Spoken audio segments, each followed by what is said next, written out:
Pour apporter vos témoignages sur l'actualité, Appelez Jean-Michel Apathy au 3921. 50 centimes la minute, plus coût de l'appel. Jean-Michel Apathy, Maxime Switek. Et deux sujets au menu de ce dialogue aujourd'hui avec vous au 3921. L'Égypte dans un instant après le crash de l'Airbus russe et les suspicions de l'attentat terroriste. Êtes-vous toujours prêt à aller en Égypte? Passez vos vacances là-bas, 3921, appelez-nous. Ou si vous rentrez d'Égypte, appelez-nous également, 3921. Mais d'abord, Jean-Michel, près d'un salarié sur deux se plaint de ses collègues de travail. Trop d'incivilité au boulot. Et chez vous? Et chez vous, oui, comment ça se passe chez vous?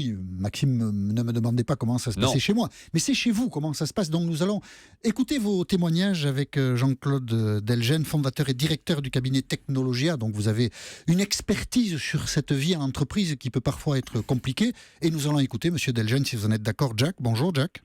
Oui, bonjour. Vous appelez de Saint-Denis, en Seine-Saint-Denis, donc dans la région parisienne. Absolument. Vous souffrez des incivilités au travail? C'est ça, j'en souffre et j'en fais subir aussi. Alors, racontez-nous Clair. les deux versions. Vous en souffrez de quelle manière? Non, mais ça va être en fait des interférences pendant qu'on est en conversation donc avec une personne pour le boulot. En fait, ça peut être la sup qui peut parler à nos collègues et du coup on n'entend pas trop ce qui se passe, ou des conversations entre collègues vu qu'il y a une certaine symbiose, dirais-je, entre nous tous. Je comprends. Donc, voilà. Oui, mais quoi, les rapports entre vous sont pas sympathiques? Je comprends pas bien ce que vous voulez dire. Si, en fait, voilà, il y a un peu des petits groupes, en fait, dans un open space, si vous voulez, on va pas vous cacher. Voilà, il y a des affinités qui se font avec d'autres. C'est normal, oui. Et voilà, donc, ça va être des sujets sur l'actualité, la vie quotidienne. Là, en date, par exemple, dernier exemple, en date, le match du Real contre le PSG, voilà. On a dérangé pas mal de collègues, on va dire, avec cette actualité.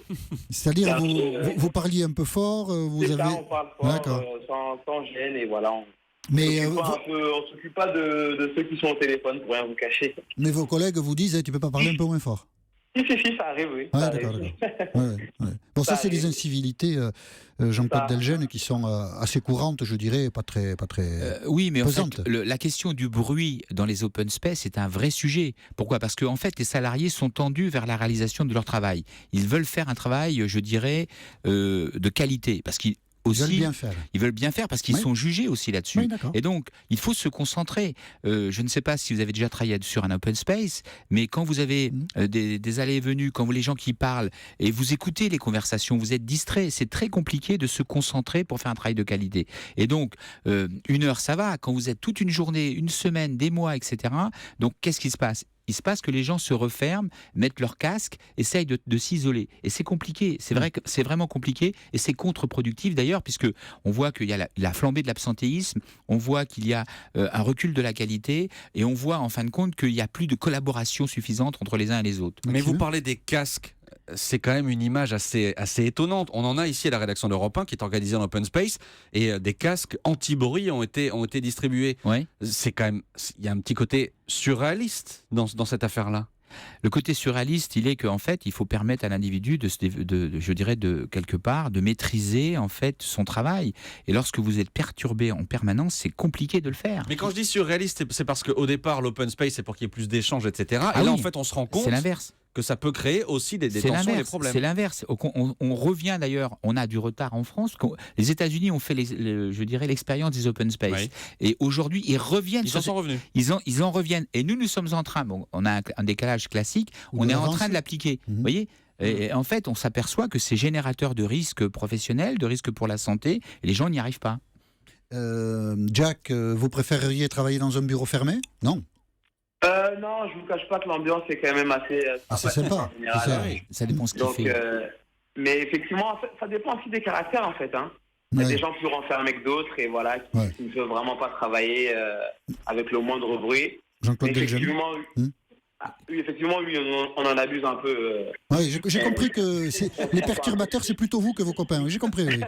Il y a ceux qui subissent, il y a ceux qui sont à l'origine du bruit, mais en fait, ça dépend de l'activité que vous déployez.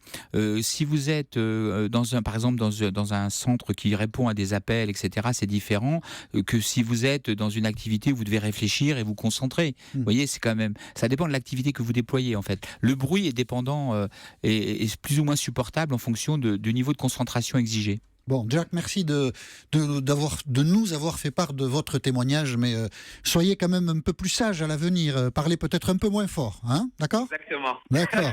Merci d'avoir appelé Europe 1. Stéphane est avec nous. Vous êtes à Paris, Stéphane. Bonjour. Voilà, bonjour. Oui, moi, ça fait 8 ans que je travaille donc en open space. Oui. Je suis pas à temps plein, ça je tiens à le préciser. Je bénéficie d'un jour de télétravail. D'accord. Je suis dans un bâtiment qui fait 35 000 m², il y a 2000 collaborateurs.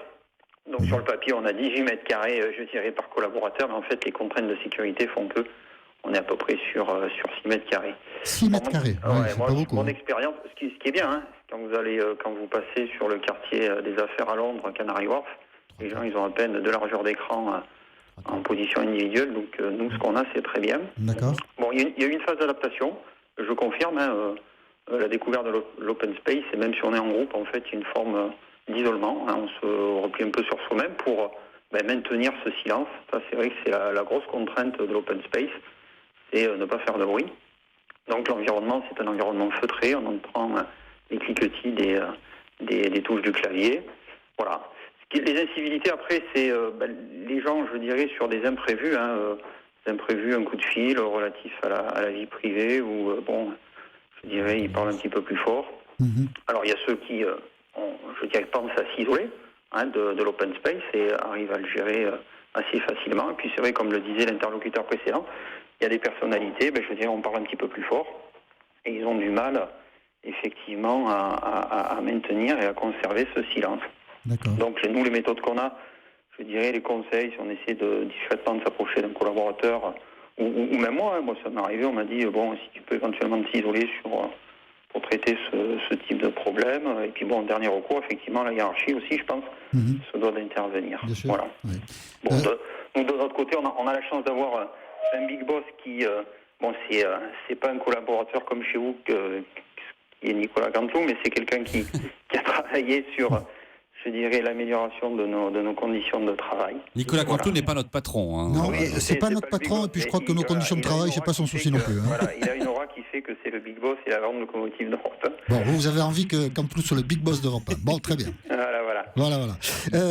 Mais au fond, oui, Jean-Claude Delgenais. Oui, ce qu'il dit, c'est très intéressant. En fait, la hiérarchie, la direction doit prendre les mesures pour garantir les conditions de travail. Ça, c'est tout à fait, je dirais, important de le dire, de le rappeler. Elle doit permettre de développer l'attention aux autres. On aurait beaucoup moins de problèmes s'il y avait une véritable attention aux autres. Ça, c'est la première chose. Et la deuxième chose, elle doit préciser les règles. C'est-à-dire, qu'est-ce qui est tolérable, qu'est-ce qui ne l'est pas. Est-ce que on peut dire, par exemple, à l'autre des injures ou des insinuations, du racisme, etc. Il faut donc des règles précises pour permettre la cohabitation dans ces univers. Quand il n'y a pas de règles, en fait, on laisse la porte ouverte à tout. Et ça, c'est pas normal. Vous voyez ce que je veux dire ? Et donc, il faut vraiment fixer... Il faut qu'il y ait une hiérarchie, une présence, que les choses soient davantage organisées peut-être qu'elles ne le sont. En termes de prévention et pour réguler, effectivement, des caractères un peu exubérants qui peuvent gêner les autres, ou même de laisser partir des injures, des comportements odieux, etc. D'accord. Merci Stéphane d'avoir témoigné sur l'antenne d'Europe 1. Et est en ligne Sabrina. Bonjour Sabrina. Oui, bonjour. Vous êtes à Strasbourg ? Oui, tout à fait. Voilà. Et vous, votre souci, c'est un peu ce que disait Jean-Claude Delgenais à l'instant. Vous regrettez que la hiérarchie ne mette pas un peu d'ordre dans les relations entre les salariés. Tout à fait. Parce que c'est vrai que il y a ce mélange de caractères et autres, d'incivilité, mais au bout d'un moment, c'est important que la hiérarchie se positionne pour justement garantir aussi des bonnes conditions de travail. Moi, j'en suis à un stade où du coup, je me demande quelle place tenir, moi, dans mon équipe, sans tomber dans de l'épuisement professionnel, tellement c'est un stade avancé quand même, quoi. De quelle manière ça se manifeste ? Alors moi j'ai de la chance de ne pas travailler en open space, parce que je travaille dans un cadre où je fais encore des entretiens individuels, donc on a besoin d'avoir des bureaux. Vous avez un espace à vous, d'accord. Mais pour autant, ça ne crée pas plus de facilité de communication au sein de l'équipe dans laquelle je travaille. Après, on a eu beaucoup d'abus. J'ai des collègues qui ont abusé sur les horaires, j'ai des collègues qui ne rappellent pas les personnes en temps et en heure. Et on arrive même à un stade où même notre responsable me demande même de faire de la dénonciation. Et moi, j'arrive à un stade où je me dis, je ne suis pas payée pour faire de la dénonciation. D'accord. Et c'est vrai que ça crée des tensions très palpables. Si on dit bonjour, c'est très hypocrite. Si on ne se dit pas bonjour, ça crée aussi des tensions. Voilà, moi j'en arrive à un stade où je dis, j'ai 2 enfants à la maison, je les éduque, mais je ne vais pas au travail pour éduquer mes collègues. D'accord. En tout cas, on sent à votre témoignage, Sabrina, que cette situation est assez lourde pour vous. Jean-Claude Delgen, vous le comprenez comme ça ? Oui, oui, tout à fait. On voit qu'il y a des situations de travail qui peuvent être extrêmement déstabilisantes, voire générer une prégnance cognitive forte qui peuvent conduire. Qu'est-ce que c'est une... C'est quand vous êtes toujours en phase, vous êtes toujours en train de penser au travail, vous êtes toujours en train d'être saisi par la situation, par les problèmes. Vous voyez, vous n'arrivez plus à couper. Si vous n'arrivez pas à couper, vous ne pouvez pas vous reconstituer. Vous voyez, donc quand vous êtes dans cette situation-là, vous pouvez, si vous êtes en plus à travailler beaucoup, assez facilement aller vers ce qu'on appelle l'épuisement professionnel. Et là, effectivement, la personne a raison de dire, Karine, je crois, ou Sabrina.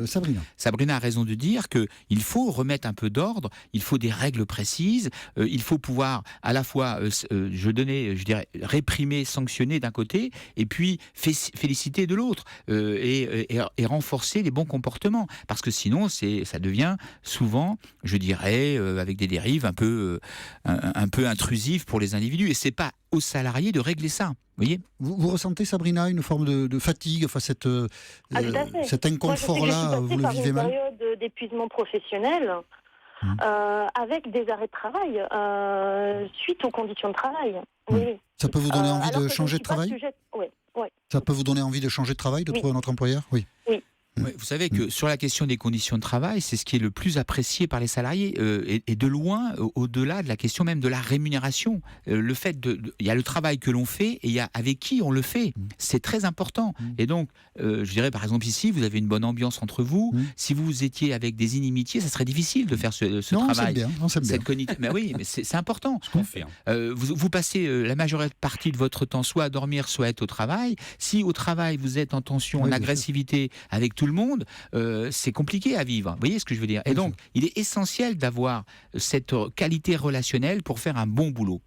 Merci Sabrina d'avoir apporté votre témoignage sur l'antenne d'Europe 1. Merci. Et merci aussi à Jean-Claude Delgen de nous avoir apporté votre expertise sur ces relations au travail qui ne sont pas tout le temps faciles. Maxime. Une petite question pour vous, Jean-Claude Delgen. Qu'est-ce qu'on peut faire avec un collègue qui ne supporte pas, par exemple, que les fenêtres soient ouvertes ? Ah oui, moi je ferme les fenêtres. C'est insupportable. Il ne supporte pas une fenêtre ouverte. Maxime a ouvert la fenêtre et moi donc j'arrive, je la ferme. Qu'est-ce qu'il faut faire ? Il faut se répartir le temps, je pense.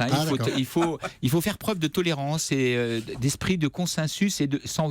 Vous entendez, Jean-Michel ? Oui, vous n'ouvrirez plus la fenêtre, Maxime. Voilà, c'est ce que je comprends. Et vous ne la fermerez plus ? D'accord. Tant que les tensions sont à ce niveau-là, elles sont supportables, je crois. Allez, bon courage à tous. Merci Jean-Claude Delgen. Et nous poursuivons ce dialogue dans un moment. Et notre sujet de discussion, c'est l'Égypte. Y aller ou pas ? À tout de suite. Pour rapporter vos témoignages sur l'actualité, Appelez Europe 1 au 39 21. 50 centimes la minute plus coût de l'appel. Jean-Michel Apathy, Maxime Switek. Et nous allons donc parler avec vous ce midi de l'Égypte au 39-21 après le crash de l'Airbus russe et après les suspicions d'attentats terroristes. Est-ce que vous seriez toujours prêt à aller en Égypte, passer vos vacances ? On attendait vos témoignages au 39-21. Et c'est la question que nous allons poser, Maxime, à Joseph qui est à Palaiseau. Bonjour Joseph. Bonjour Jean-Michel, bonjour à toute l'équipe. Bonjour. Vous envisagez d'aller en Égypte ? Oui, comme je vous l'avais dit déjà la dernière fois, parce que on s'est déjà parlé, c'est vrai. Voilà. Exact. Là, je commence à avoir quand même des gros doutes, dans le sens où ce qui s'est passé sur Sharm el-Sheikh, ça peut se passer partout en Égypte. Oui. Et je me pose quand même des questions à savoir si vraiment l'enjeu en vaut la chandelle, quoi. Ça vous a fait peur ? Ces dernières informations depuis samedi vous font dire que...